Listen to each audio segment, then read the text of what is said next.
السلام علیکم ورحمۃ اللہ وبرکاتہ۔ پیارے بچوں، کیسے ہیں آپ؟ امید ہے آپ سب خیریت سے ہوں گے۔ پیارے بچوں، آج ہم لوگ مریض کی عیادت کرتے وقت کی دعا پڑھیں گے۔ اعوذ باللہ من الشیطان الرجیم، بسم اللہ الرحمن الرحیم۔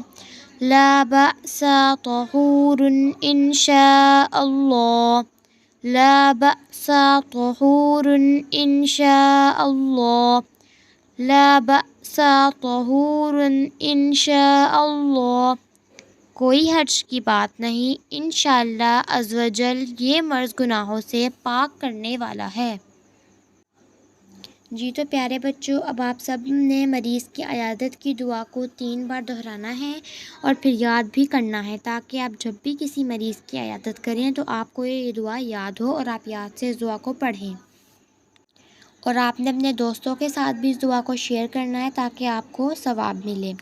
جی، اگر آپ کو میری ویڈیو اچھی لگی ہو تو چینل کو سبسکرائب کریں، ویڈیو کو لائک کریں اور شیئر کریں۔ اللہ حافظ۔